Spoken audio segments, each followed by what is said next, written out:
Hey, it's Steve from the Old Yorkshire Geek, and it's time to review episode 3 of season 3 of Star Trek Picard. This episode's called 17 Seconds, and it is amazing. It is the best bit of television I've seen in ages. It is really, really good. So, let's just get on with it, shall we? Let's get the screen up and we'll go through it. As usual, we start with the USS Titan in the intro bit. What they've got, the Star Trek cinematic universe. I don't know what you call it. Anyway, we get a previously on. We see the destruction of the there you go. We see the destruction of the Starfleet facility on Metallus Prime. We see Worf rescuing Raffi. I told you to disengage. His voice doesn't sound as booming now. We see him quite a lot in this episode, and he's amazing. But his voice isn't quite as booming. Yes, he's older, but it's still Worf. Or as my mum would call him, Warf. Then we hear about Ed Spilliers is Jack Crusher, Beverly Crusher's son. We also learn he is Picard's son, and we'll go into that. This episode is all about family.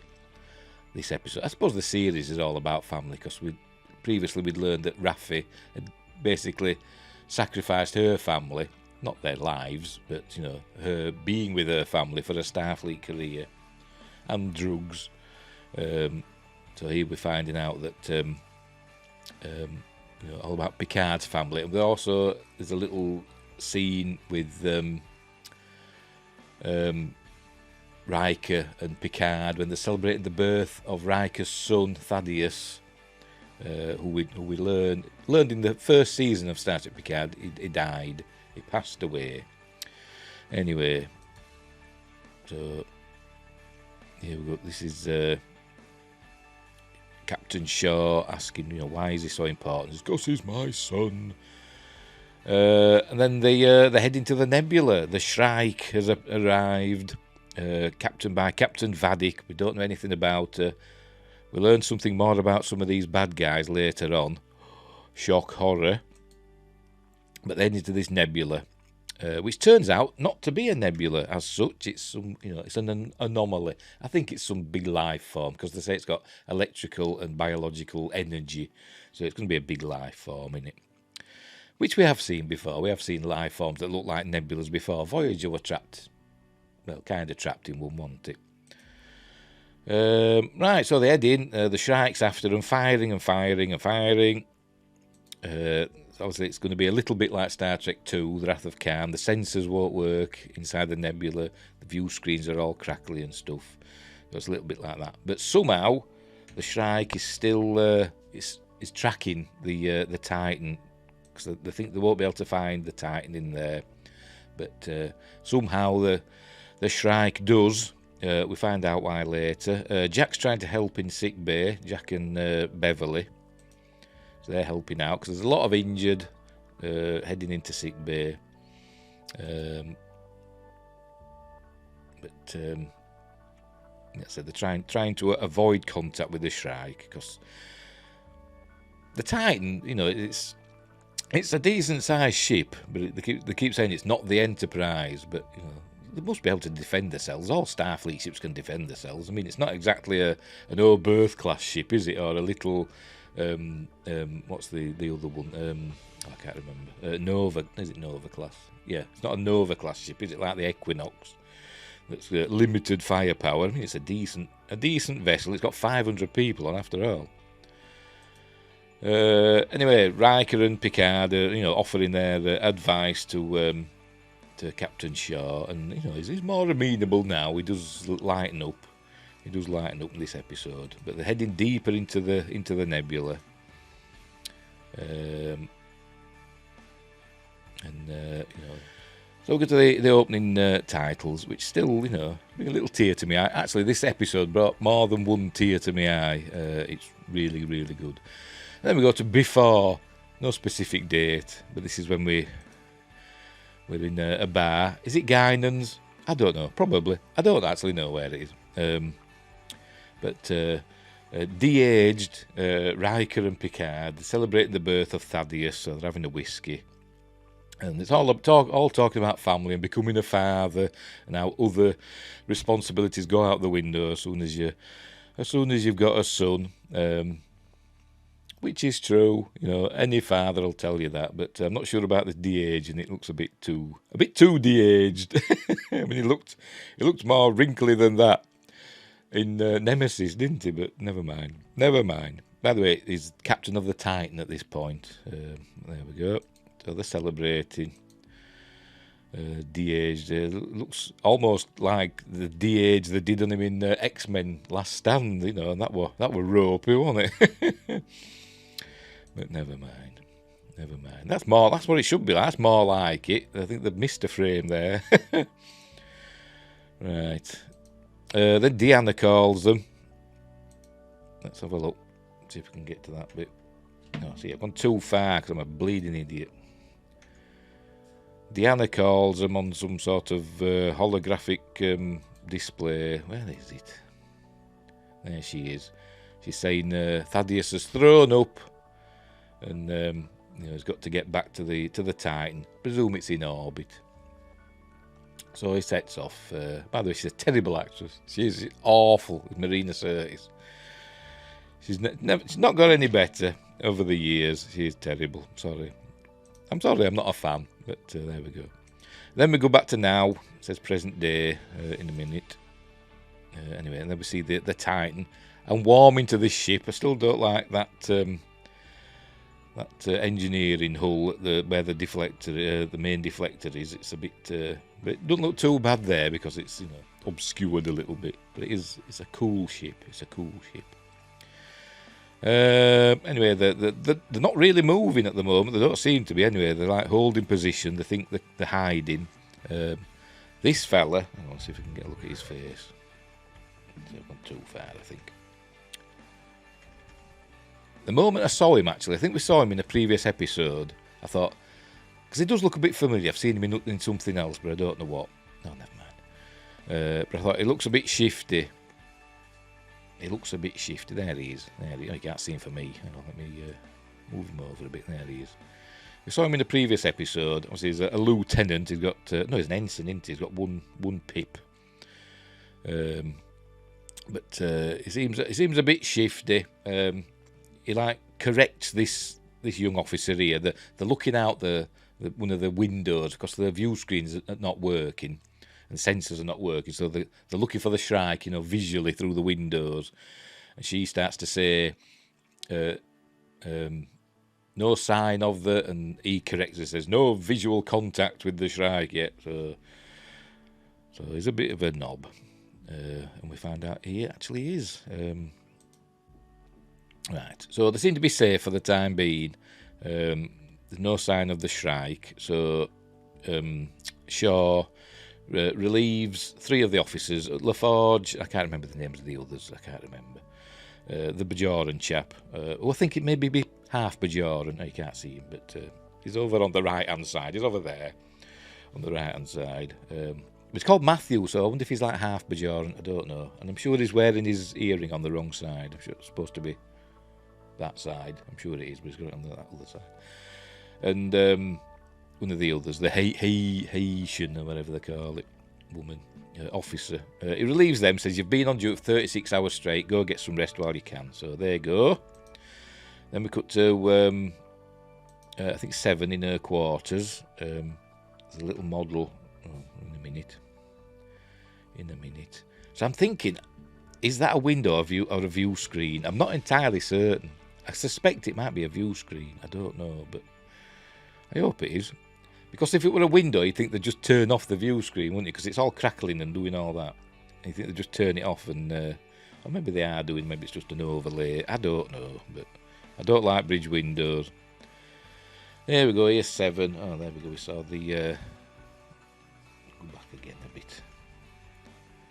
And a bit more. There we go. There you go. So you see a little model. They're into the Starship models on this series, aren't they? There you go. There's the Voyager. The model of the Voyager. So we know that we're in 7's quarters. She's working on something. Remember, she's been relieved of command and confined to quarters. So, anyway, LaForge comes to see her, and this is a nice little moment. She does a little speech, and Seven says, this sounds rehearsed. And yeah, well, but she said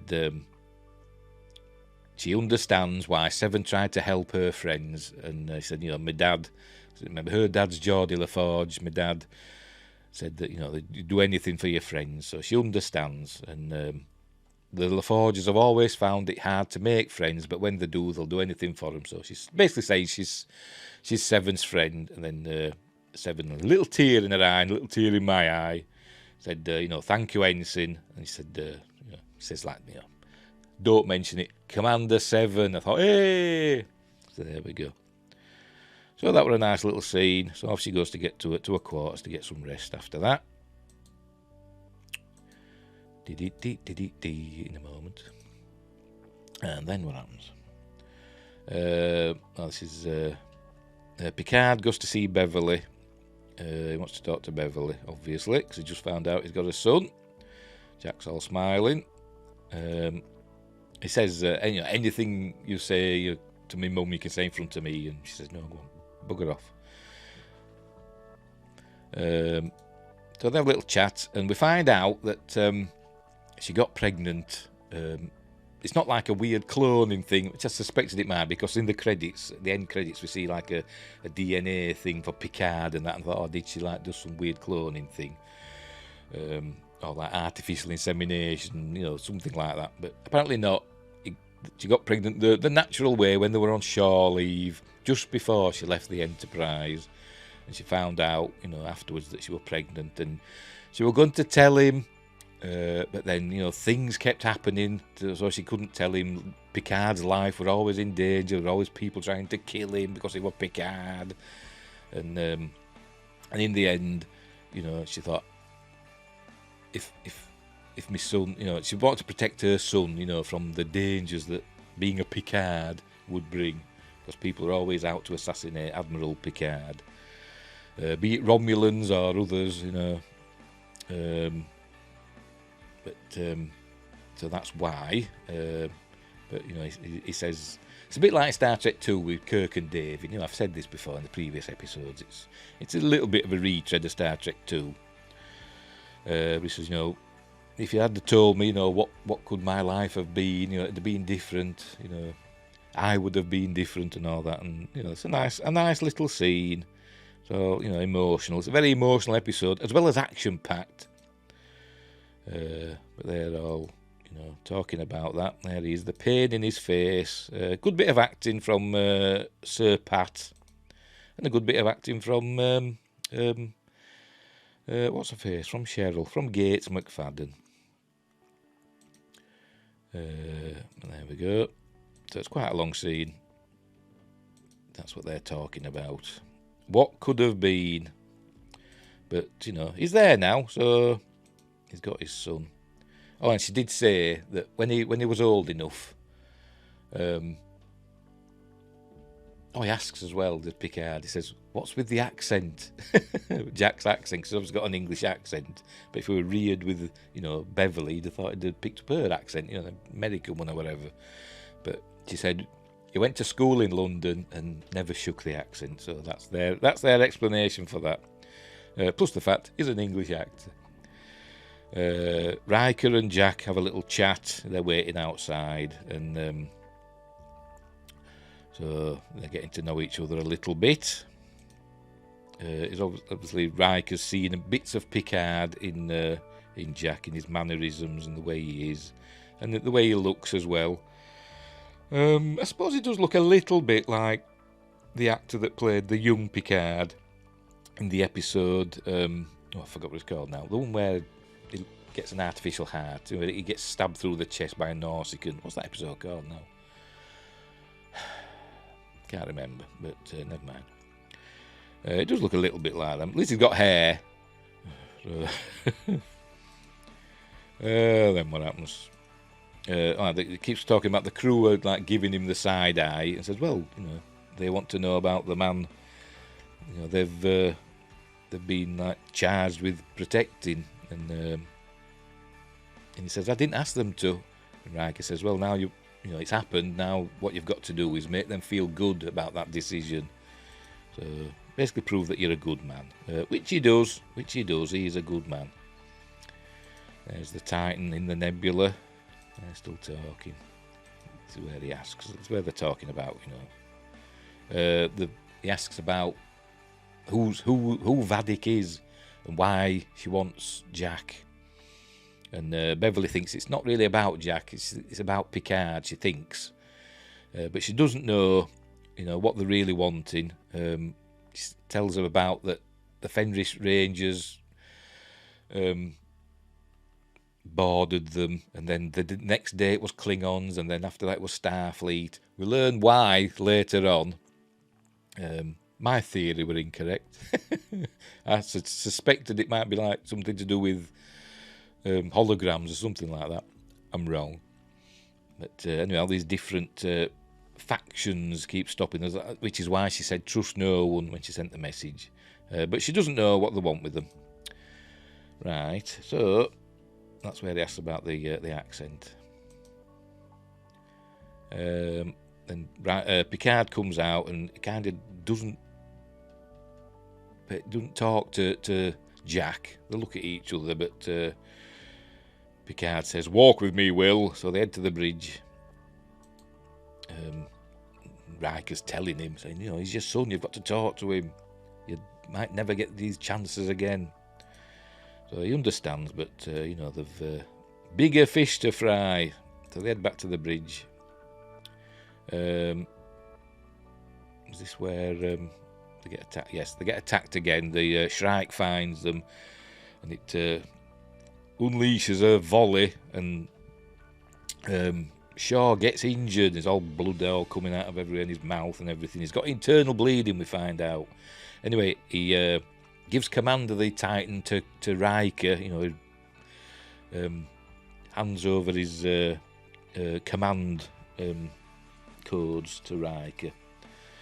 And so Riker takes command. They take Shaw to sick bay.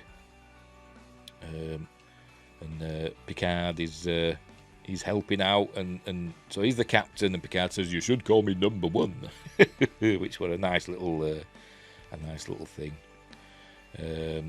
I think that's where he's saying it there. And then we cut to. Have I missed a bit? Let me look back.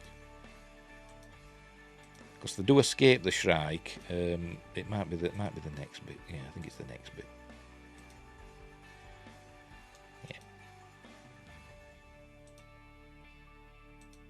Yeah, it is. It's the next bit. I don't want to get ahead of myself. Anyway, we cut to Metallus Prime. Raffi's coming round now. Remember the last episode, she took some drugs to try and prove to the Ferengi Sneed that she was trying to get information from, that she wasn't part of Starfleet. But then Worf came in and killed everybody and rescued her. And so she wakes up on the La Sirena. Worf's listening to Berlioz, which, if you watch Star Trek First Contact, you remember that's what Picard's listening to when Riker goes to see him. So he's practicing he's doing his Klingon calisthenics or whatever they call it to Berlioz. And Raffi comes in and she finds out there is his handler. He's her handler. Sorry, gives her some chamomile tea. Do you like sugar in your chamomile tea? So they decide. So Worf says, that they're going to go and find out who sold the Romulans the weapon. And he knows Worf knows who the person is. It's a human. So he's got it on his this pad that he hands to Raffi. There you go. And so they're going to go and find him together, Worf says. So that's what they're going to do. So they're on mission. It does a great introduction, by the way. She asks who he is. He says, I am Worf, son of Moog, house of Martok, son of all this other stuff. Talks about the Rishenkos, but I can't remember his human father's first name, Sergei, something, isn't it? Son of Sergei, House Rezenko, blah, blah, blah, goes through all that. Don't mention Alexander, does he? It says Slayer of Gowron, but don't mention father of Alexander. Maybe they're not speaking. Anyway, they're going to go and look for this human who's somewhere on Metallus Prime, so that's what they're going to do. Meanwhile, back on the Titan, Jack's helping out in sick bay, saying she's going to be okay. She's lost a little bit of blood. He says, "Don't worry, we've got plenty." Shaw's got internal injuries because the doctor here, I can't see her. She's the, I presume she's the chief, the CMO of the Titan, because she's a commander. A trill, by the way. You notice you see her spots. Is it? Hang on, there we go. You see her spots. So she's a trill, but obviously she's not as good a doctor as Beverly is, because Beverly knows what's up. Because she tries to dismiss Beverly a little bit by saying, 20 years have passed since you were last in a Starfleet medical facility. She said, "I don't have time to bring you up to speed." I said, "You don't need to." So she knows what's going on. So she finds out Shaw's got internal injuries. They need to get him on his side and operate. And Jack's holding his hand, and Shaw says, he says to Jack, "How is she finding us?" So that's Jack's mission. He's basically sending Jack on a mission to find out how the Shrike is finding them. So off Jack goes. That's Shaw's blood all over the floor. That's a clue, by the way. That's a clue as to who the enemy is. It is. Remember, blood tests. That's a clue. If you watch Deep Space Nine. Right, what happens next? The Shrike finds him and opens fire again. Jack tries to go to the bridge because he needs to talk to him. But this officer won't let him. Security officer says, "We're at red alert. Turn around." So he goes to find Seven. Does Jack? Told that by the science officer that see, I can't see a bridge window. Can you? That's not a bridge window, is it? The bridge is up here, isn't it? I can't see any bridge window there, so I bet it is a view screen. The science officer, the Vulcan science officer, I forgot her name. Is it Talia or Tavella? I can't remember. Tavira, I don't know. To something. She tells them that they're heading, deeper into the nebula, and they don't really want to because there's like a gravity well in there. So I think the Shrike finds them again and opens fire. Hope I haven't missed it. What's happening here now? Where are we? Have we gone too far now? Oh no, see, I have missed a bit. Or was that later? That might be later. I can't actually remember. I've only just finished watching this. Right, they do get out, and Riker says, go to warp as soon as we clear the nebula, but the Shrike's on their tail. I'm sure I've missed a bit. There's a bit in it. It might be after this, or it might be before, but whatever. There's a bit where Riker tells Picard obviously becomes the weapons officer for some reason, and Riker tells him to launch a torpedo, but not detonate it, but fire phasers at the torpedo to detonate it between them and the Shrike, and the shockwave, because they're in a nebula, will push the Shrike away and they'll be able to escape. So they do that. I think that's happened by this point, but I could be wrong. But anyway, they get out of the nebula and they're just about to go to warp. And I thought they were going to do the 17 seconds bit here, but they don't. Oh, by the way, 17 seconds is mentioned earlier on, because Thaddeus, Riker's son, his birth on the Titan was problematic, apparently. We're on the bridge, and the sick bay called to him, said, "Captain, you better get down here." And he says in that tone that something's wrong. So he says it took 17 seconds in the turbo lift. He says it was the longest 17 seconds of my life. I thought that wouldn't come into play again. But it doesn't, so I was surprised by that. Anyway, they get out the nebula, and they're just about to go to warp, and the Shrike appears, fires its primary weapon at them, as we'll see in a moment. Here we go. It fires its primary weapon just as they're going to go to warp. And we find out that their primary weapon is the portal device, portal weapon. There you go. It opens up a portal, and the Enterprise is pulled through it, and it like re-emerges, sort of like here. It goes through there. Hang on, I forgot to mute it, didn't I? And it like reappears there, so they can't get away, because as soon as they try and get away, the Shrike just uses the portal device, and just the Enterprise, the Titan just re-emerges, back where they started. So they're stuck there. So Riker says, "Take us back into the nebula." So they go back in. But Picard keeps telling him, "Oh, we've got to fight." For some reason, he wants to fight a lot, but that's not the Picard we know, is it? I know he fights when he has to, and I suppose he thinks he has to, but Riker's saying no, he's got to protect the crew. So they head back in. Riker thinks that's a mistake. Then we go back to Metallus Prime. Raffi and Worf are trying to find this human fella, this bad guy. There's Worf. They're speaking through. It's like a spy thing where they're speaking to each other through earpieces. I presume. I don't know. But anyway, they find him. There's a chase. Worf catches him and gives him a. Hang on. They've gone too far. Look, blooming number. There we go. Worf catches him and puts him through a table, and gives him like a rock bottom through the table. And so they've caught him.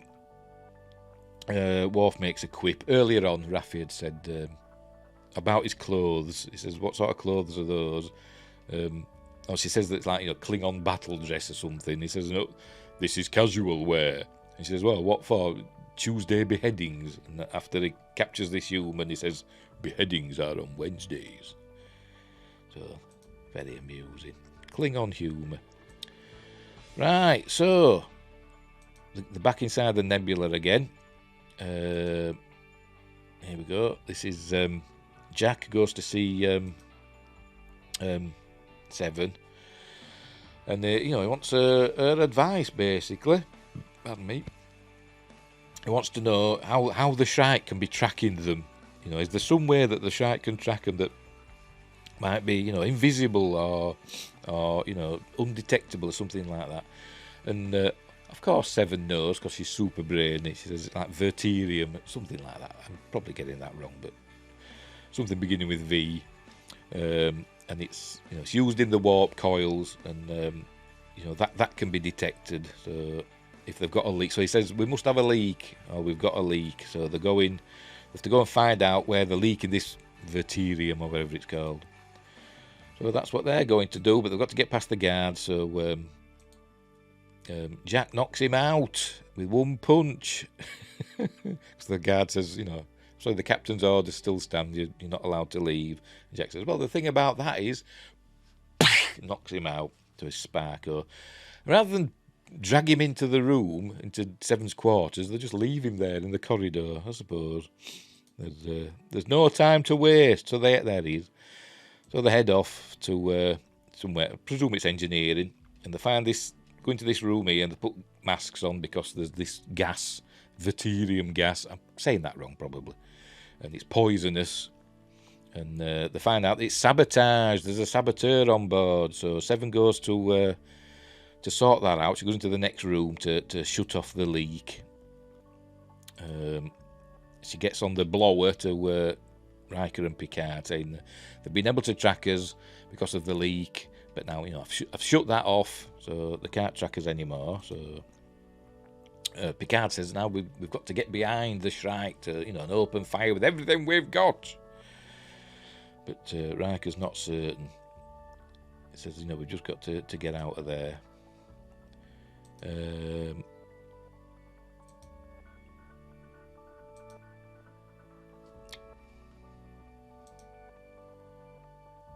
Right, back with Jack. Jack's waiting for Seven. She's in the other room. This dodgy-looking officer from earlier on comes in, and he's not wearing a mask, we see. Remember, it's poisonous in there. He's not wearing a mask. And he attacks Jack, knocks him, well, beats him up a bit. And Jack hits him and his face goes all blah, blah, blah, blah. And I thought, is that because he's a hologram? Is it, his face... Is it like a hollow net or something? And I thought, is this Law? Because I think we see Law in a Starfleet uniform. And I thought, is it Law in disguise? But it's not. We find out who it is later. Or what he is later. So he knocks Jack out. Well, not knock him out, knocks him over, and then goes. Then we cut back to Metallus Prime. They've got this human fella. They've got him in cuffs, and he seems ill. And Raffi thinks it's... withdrawal from the drugs. So they're doing a bit of bad cop, good cop thing. She's the bad cop, Worf's being the good cop. Trying to get information out of him. But he won't tell them anything. It looks like he should be in like an American punk band, shouldn't he? Like Blink 182 or whatever. I don't know what the kids listen to. Anyway... So they're trying to get the information out of him, but he won't talk.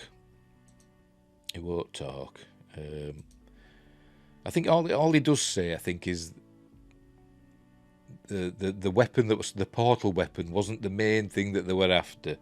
So they think that was just a distraction, and there was something else at the Daystrom station that was stolen. That's the main reason for it. And I'm wondering, is that Law? I don't know. Because we don't find out in this episode. Right, so... Jack's taken to sick bay. Seven takes him to sick bay because he's breathed in all that verterium or whatever it's called. So he's on his way to sick bay, and this is when Picard has his own 17-second turbo lift ride down to sick bay. By the way, the other 17 seconds I was thinking... Is it 17 seconds between recharges for the portal weapon on the Shrike? And I thought, is that what they're going to have? They've got 17 seconds to get warp engines back online and warp out of there. But no, they don't do that either. Thinking of all these scenarios in my mind, and it never happens. So, there we go. So, Jack actually dies. His heart stops, so they've got to, she puts a stimulator on him and, they resuscitate him. And it's all touch and go for a minute, but they bring him round in the end. And so everybody's all smiles because Jack's okay. And we found... did I miss it before? We must have done. Yeah, must have missed it before. We found out that the human that they were interrogating isn't a human at all. He's a changeling. And I was like, wow, cool. And it turns out that after it's not the Dominion, because I was thinking, is this another Dominion attack from the Gamma Quadrant? And it turns out no. So after the Dominion War, Worf tells us this bit of exposition, that after the Dominion War, there were like a splinter group of changelings that broke off from the Great Link, and they didn't agree with what had happened. The Dominion surrender at the end of the Deep Space Nine. They broke off and been plotting revenge against the Federation and the other Alpha Quadrant races, I suppose, but mostly the Federation. And Odo learned of this from a member of the Great Link, who has honour, a good friend. So he's obviously talking about Odo, played by the late great René Aubergenoise. But that's when we find that out, and then Jack tells Picard here that the man that attacked him was a changeling. His face changed. He was a changeling, so that's how we know there's changelings on board, or at least one. So Picard heads back to the bridge. Jack's all right now. They can see he's okay. Look, old-fashioned. Notice they were old-fashioned bio bed readouts. Oh no, I've missed it. This is this bit here. Look, this bit where they find out he's a changeling. This fella, because Worf recognises that he's not in withdrawal. It's because he hasn't regenerated in his liquid state. It's like 18 hours. Every 18 hours or something, they have to regenerate. They can't keep the solid form. So that's that. Again, Picard's telling them they've got to attack. They've got to fight for their lives or they'll die. And this changeling turns back into his liquid state in a minute. When he's ready. When he can't hold his form anymore. I might have missed it. There we go. He just turned into ooze on the floor. There he goes, look. It looks a lot like, we used to see it in the kind of ropey CG that we saw in, Deep Space Nine in the 90s. They kind of kept that look a little bit. Looks slightly better. But it's still got that aesthetic. So it tries to escape. I thought it would actually die in, but he tries to escape. And as we'll see, starts oozing away. And Raffi says, "Stop him! He's trying to get away." So Worf just shoots him, gets his phaser out, and it's actually a good old-fashioned Starfleet phaser with a beam. Look, you ready? Here we go. Oh, there we go. None of these pew pews, proper beams. And earlier on, when they detonated the torpedo, the phaser were a beam that came out. Thought, yeah, none of this pulsing bollocks. I never liked the Defiant, even though I've got a Defiant T-shirt on, but never mind. So they kill that changeling. That changeling's gone. So Odo tells Raffi that they're partners now. They've got to find out. They've got to go to Daystrom and find out what the other thing that they stole was. Jack tells Picard that, contacts the bridge or whatever, tells him that there's a changeling on board. Here we see the changeling. He's planting a bomb somewhere in engineering. So that bomb goes off. So I don't know. He could change and it could be anybody else, couldn't he? But I don't think he'll look like that anymore. That's Worf telling the partners. And she says, "Cool." Anyway, so they're about to go to warp. They're heading out of the now that they can't be tracked, they're heading out of the nebula again. And they're about to go to warp. And because they won't fight, will Riker. I think Picard had said to him, I understand the need to, not hurt anybody, and the fear of losing people. Riker tells him, "You're out of line." So there's a little schism forming between Riker and Picard now. But anyway, they're about to go to warp, and there's an explosion. Hang on, see, I've gone too far. Look, there's an explosion. The warp engines are down, and the Shrike appears, and Picard says, "We've got to fight. We've got to fight." So they get round behind the Shrike, or they think they're going to get behind the Shrike, but they're not. The Shrike's already pointing at them. And Picard says, "Open fire, Will, everything we've got." So that's what they do. They open fire, fire some torpedoes. But as they do, as they open fire, that's the Bajoran chap with his not a full earring thing, is it? It's like a little bit on the top of his ear. He was like all the dangly bits, don't they? But I wonder if he's half Bajoran because he's called Matthew. Yeah, so that's the bit where they see the Shrike and it's already facing them. They think they're behind it. And this is where Picard tells them to open fire. So Riker says, "Open fire, everything we've got." So that's what they do. There you go. Opens fire. Four torpedoes. I don't think phasers are fired as well. I don't think they are. But there you go. And then opens up the portal right in front of it. And then the other portal opens up. Opens up behind the Titan, as we'll see. And it's basically hit by its own torpedoes. Then all explosions go off. Didn't see any rocks. That was a thing for Berman Trek, wasn't it? when bridges and stuff exploded, there were always bits of stones flying about, always rocks on Starfleet ships. But they get hit by their own torpedoes, and the Titan's crippled, and it's being pulled now towards the gravity well at the centre of the nebula. So, and there it is, there it goes. It's going down. She's going down. There we go, getting pulled into the dark heart of the nebula.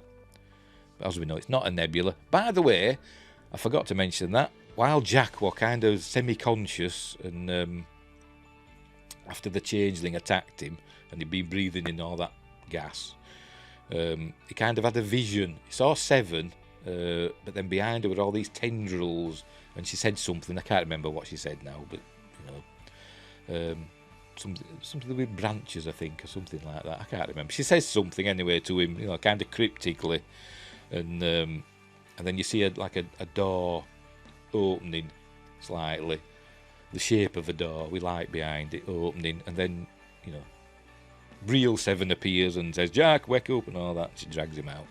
So I think that's something to do with the nebula. I think that's the nebula talking to him. So I think it's not going to kill him. It's probably going to help him in the long run. That's my because it's telling Jack how to get out, isn't it, I think. So he'll find it. He'll remember what he saw, and you know that will be the way out. That's what the doorway means. Follow the branches or something, or follow something, the tendrils or whatever, and that'll be the way out of the nebula. I bet that'll be their means of escape. Anyway, at the moment they're falling into the heart of the nebula, the gravity well, and Riker turns to Picard and says, "Remove yourself from my bridge. You've killed us all." I thought, that's a bit out of character. But anyway, he does. Picard leaves the bridge looking sad. And that's how the episode ends, basically. The Titan is falling. Did I say Enterprise before? Probably. I meant the Titan. The Titan's falling down into the... As you can see, it's red on the outs, falling into the heart of the nebula, but it's all dark. I kind of had vibes of where Silence Has Lease, where they meet that alien that's doing experiments on them. They just see its weird face on the view screen. That one, I can't remember the name of it. Had vibes of that, so maybe it's connected to that, but probably not. But there we go. It's falling down. We see are that asteroids or something. I don't know, but that's how the episode ends. We end on the cliffhanger. There we go. Directed by Jonathan Frakes, and he did a damn good job. Excellent episode. I loved it. But then we get the credits, same as we've always seen. They're not different every week, which is annoying. But there we go. That's it. That's it. But I do watch the credits because the music's amazing. We hear the old-fashioned, Jerry Goldsmith score from First Contact, and then when the TNG-style font credits come on afterwards, it's a new theme, but it's really good. It's a really good theme. But yeah, there we go. That's episode 3, 17 seconds. Really good. Really enjoyed it. The best one so far, by a long way. I'd give this, I don't know, I'm going to give this a 10. A 10 out of 10. That's how good it was. I was amazed. Really, really good. And I've heard it gets better. I've heard this isn't the best episode. Some people would be saying there's episodes later on that are the best. Oh, pardon me, I'm burping. I'm that excited, I'm burping. But yeah, we're really, really good. Really enjoyed it. Watch it now, or tomorrow, when it's on Amazon in the UK. VPNs, honest. That's how we get to watch it earlier. Right, so we'll leave it there. What did I give it? I give it a 10 out of 10, didn't I? Yes, and I mean it. A 10 out of 10. Excellent episode. All about family. Emotional in places, action-packed in places.